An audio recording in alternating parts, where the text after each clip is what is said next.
Hi, அனைவருக்கும் வணக்கம். ஓம் சாய்ராம், ஜெய் ஜெய் சாய்ராம், குருவே சரணம், குரு கடாட்சம்.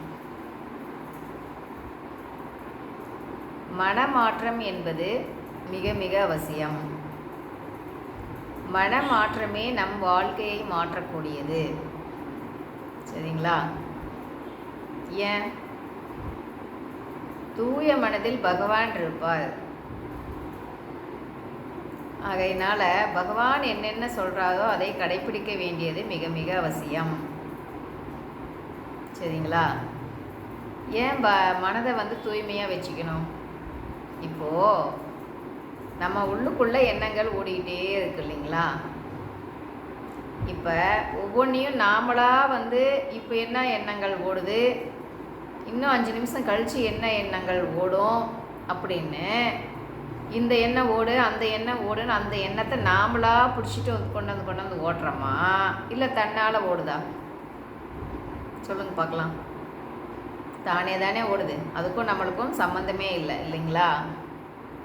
அப்போது எதன் அடிப்படையில் அந்த எண்ணங்கள் ஓடிக்கிட்டே இருக்கு? நாம் என்ன கர்மவினை வாங்கிட்டு வந்தோமோ அதன் அடிப்படையில் அந்த நவகிரகங்கள் அந்த எண்ணத்தை கொடுத்து ஓட விட்டுட்ருக்காங்க. சரிங்களா? அதுக்கும் நம்மளுக்கும் சம்பந்தம் உண்டா அப்படின்னு கேட்டால் சம்பந்தம் கிடையாது. சரிங்களா? அப்போது விதிப்படி தான் அந்த எண்ணங்களும் எந்தெந்த டைமில் எந்தெந்த டைமில் நல்ல எண்ணமா இல்லை கெட்ட எண்ணமா இல்லை எந்த மாதிரி எண்ணம், அது எல்லாமே விதியின் அடிப்படையில் தான் ஓடிக்கிட்டே இருக்குது.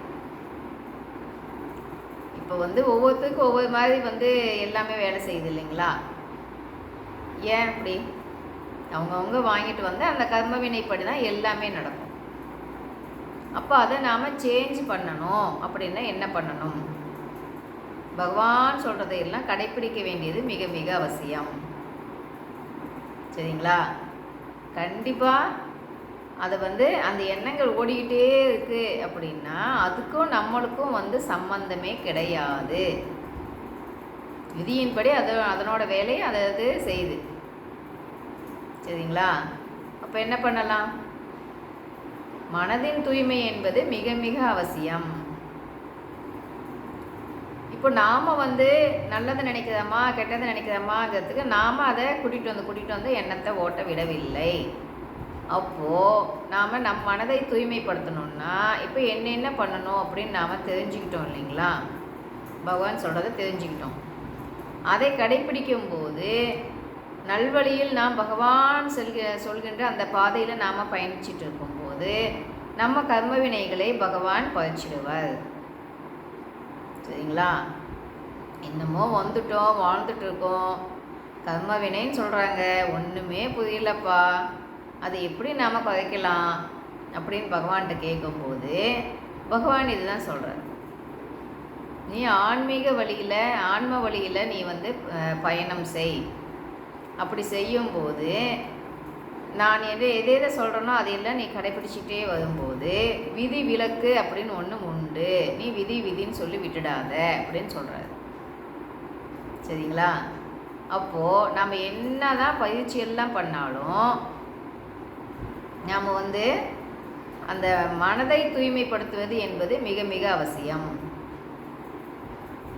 எல்லாம் பயிற்சி பண்ணுறோம்ப்பா, ஆனால் எதுவுமே சேஞ்ச் ஆகலை அப்படின்னு சொல்கிறவங்களும் உண்டு இல்லைங்களா? எல்லா பயிற்சியும் பண்ணிக்கிட்டே இருக்கோம், நிறைய வருஷமாக பண்ணிகிட்டு இருக்கோம், எந்த மாற்றமுமே கிடைக்கலையே அப்படின்னு சொல்கிறவங்களும் உண்டு இல்லைங்களா? ஏன் கிடைக்கல? பயிற்சியும் பண்ணணும், கூடவே நம்முடைய மனதை தூய்மைப்படுத்திக்கிட்டே வரணும். பயிற்சியை பண்ணலைன்னாலும் மனமானது தூய்மையாக இருந்துச்சுன்னு வைங்களேன், யாருக்குமே எந்த கெடுதலுமே நினைக்காம எல்லாத்துக்குமே எது பகவான் எப்படி நடந்துக்க சொல்கிறாரோ அது எல்லாம் ஃபாலோ பண்ணி நடந்துக்கிட்டே வந்துட்டுருக்காங்கன்னு வைங்களேன், அவங்களுக்கு என்ன ஆகும்? உள்ளுக்குள்ளே செல்ஸ்லாம் நல்லா சேஞ்ச் ஆகும். சரிங்களா? அந்த மனமாற்றம் என்பது பயிற்சியை விட மனமாற்றம் என்பது மிக மிக முக்கியம். அதுக்கு நாம் என்ன பண்ணணும்? முயற்சியும் தேவை, பகவானோட அருளும் தேவை அப்படின்னு சொன்னோம் இல்லைங்களா? அதே போல் நாம் என்ன பண்ணணும்னா, நம்ம பாட்டுக்கு நாம் பயிற்சியும் பண்ணிகிட்டு இருக்கணும், மனதையும் தூய்மைப்படுத்திக்கிட்டே இருக்கணும். ரெண்டுமே ஈக்குவலாக போய்கிட்டே இருக்கும்போது தான் அந்த மனமாற்றமும் பண்ணணும், பயிற்சியும் பண்ணிக்கிட்டே இருக்கணும். அதை பண்ணிக்கிட்டே இருக்கும்போது தான் உள்ளுக்குள்ளே செல்ஸெல்லாம் நல்லா வேலை செய்யும். முயற்சியும் தேவை, பகவானோட அருளும் தேவை. அதே போல் பயிற்சியும் பண்ணணும், நம்ம மனதையும் தூய்மைப்படுத்துவது மிக மிக அவசியம். சரிங்களா? அப்போது எல்லாமே அந்த விதியின்படி தான் வேலை செய்யுது. அப்படிங்கும்போது நாம் என்ன பண்ணணும்னா, இப்போ நம்மளை நாம் நம்ம மனதைக்கிட்ட பேசி கொஞ்சம் கொஞ்சமாக நம்ம மனதை நாம் சேஞ்ச் பண்ணணும். நம்ம மனமானது இப்போ ஒன்று சொல்லும், இன்னும் 5 நிமிஷம் கழித்து அதே கொஸ்டினுக்கு வேறு ஆன்சர் சொல்லும். சரிங்களா?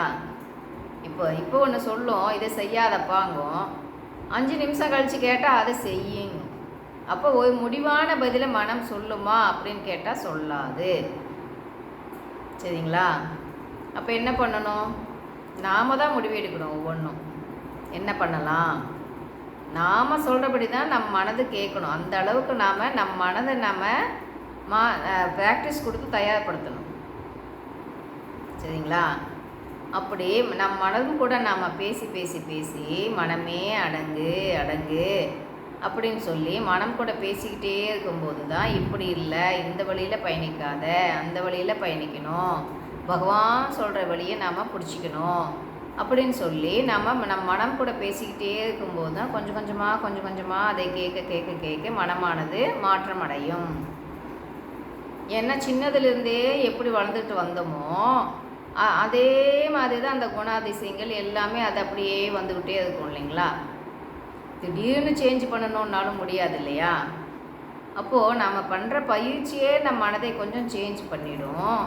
மீதி முக்கால்வாசி நம்ம மனதை நாம் தான் சேஞ்ச் பண்ணணும். இந்த ரூட்டை நாம் கடைப்பிடிக்கணும், அந்த வழி வேணாம், இந்த வழியில் தான் போகணும் அப்படின்னு நாம் தான் அதுக்கு தயார்படுத்தணும். சரிங்களா?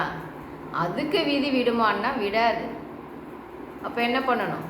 விதியை நாம் வெல்லணும் இல்லைங்களா? நீயா நானா அப்படின்னு சேலஞ்ச் பண்ணணும் இல்லையா?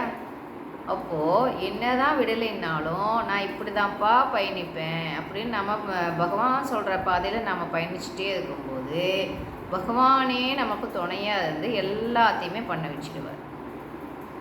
சரிங்களா? முதல்ல நாம் அதை கடைப்பிடிக்கின்றோமா இல்லையா என்பது தான் முக்கியம். அப்படி போய்கிட்டே இருக்கும்போது என்ன ஆகும்னா, பகவான் சொல்கிற பாதையை பிடிச்சிட்டு போய்கிட்டே இருக்கும்போது பகவான் அடுத்தடுத்த பாதையை காட்டிக்கிட்டு கூட்டிகிட்டு போய்கிட்டே இருப்பார். ஞானத்தை நோக்கி கூட்டிகிட்டு போய்கிட்டே இருப்பார். அப்போ நாம் அதில் பயணித்து போய்கிட்டே இருக்கலாம். பகவான் சொல்கிற பாதையில் போய்கிட்டு இருக்கும்போது எதுக்குமே நாம் கவலைப்பட தேவையில்லை. ஏன்னா ஃபுல்லுமே நாம் அங்கே சரண்டர் பண்ணிட்டோம் இல்லையா? பகவான் பார்த்துக்குவார் இல்லைங்களா? அப்போ நாம் எதுக்கு கவலைப்படணும்? இப்போ ஒன்று நினைப்போம், அமைதியாக தான்ப்பா இருக்கணும், கத்தவே கூடாதுன்னு நினைப்போம். 5 நிமிஷத்தில் கத்த வைக்கும் மனசு. ஏன் மனசே இப்படி கத்த வச்ச அப்படின்னு கேட்டால் அதுக்கு பகவான் என்ன சொல்லுவார்னா, அதை செஞ்சது நான் தான், நீ எப்போ என் பாதத்தை பிடிச்சிட்டியோ உன்னை நிதானமாக பேச வைக்கிறதும் நானே, உன்னை கோபப்பட வைக்கிறதும் நானே, உனக்கு எந்த டைமில் எது தேவையோ அதை நான் கொடுப்பேன், உள்ளே இருந்து நானே தான் அதை செய்வேன் அப்படின்னு பகவான் சொல்லுவார். சரிங்களா? இப்போ பகவான் பார்த்து பிடிச்சிட்டோன்னு வைங்களேன், நாம் நிதானமாக இருக்கிறோமா, அன்பாக இருக்கிறோமா, இல்லை சில டைமில் நாம் கோபம் படுறோமா அப்படிங்கிறதெல்லாம் அது எல்லாம் பகவானே சேர்ந்தது. அதை பற்றி நீ கவலைப்படாதே, உன்னுள்ளிருந்து அதை செய்வதும் நானே. சரிங்களா? பகவான் சொல்கிற பதில் அது. கோவப்படாதப்பான்னு சொல்லிட்டு ஏப்பா கோவப்பட வச்ச அப்படின்னு கேட்டால் அதுக்கு பகவான் சொல்கிற பதில் என்னன்னா, நீ என்னை சரணாகதி அடைஞ்சிட்டு இல்லையா, அப்போது உன்னில் இருந்து அந்த கோபத்தை தூண்டுவதும் நானே, பேச வைப்பதும் நானே, தக்க சமயத்தில் கோபம் தேவைப்படுது அப்படின்னு சொல்லும்போது பிற நலன் கருதி அதை நாம் கோபம் அந்த இடத்தில் கோபம் காட்டுவது என்பது நாம் அவர்களிடம் காட்டும் அன்பு. சரிங்களா? அப்போது எது நடந்தாலுமே நாம் என்ன பண்ணணும்? கவனிக்கணும். இதுவும் பகவானோட வேலை தான், அவர் தான் எல்லாத்தையுமே நடத்தின்னு இருக்கார் அப்படின்னு சொல்லிட்டு எல்லா சமயத்துலேயுமே நாம் என்ன பண்ணணும்னா நல்லா கவனிக்கணும். இது எதுக்காக நடக்குது, அது எதுக்காக நடக்குது அப்படின்னு டென்ஷன் ஆகாமல் என்ன நடக்குதுங்கிறத மட்டும் அப்படியே கவனிச்சுட்டே வந்தால் போதும். ஏன்னா நம்ம கையில் எதுவுமே கிடையாது, எல்லாமே அவன் செயலில் நடக்குது. அப்படிங்கும்போது நமக்கு எதுக்கு டென்ஷன் சொல்லுங்க பார்க்கலாம்? டென்ஷன் ஆகலாமா? உடம்புக்கு எடுத்துக்கலாமா? வேணாமே. பகவான்கிட்ட ஒப்படைச்சிடுவோம். பகவான் என்னென்ன சொல்கிறாரோ அது எல்லாம் கடைப்பிடிப்போம். விடாமல் பயிற்சி பண்ணுவோம். விடாமுயற்சி வெற்றி கொடுக்கும். வெற்றி நிச்சயம். பாய். கேட்டதுக்கு நன்றி.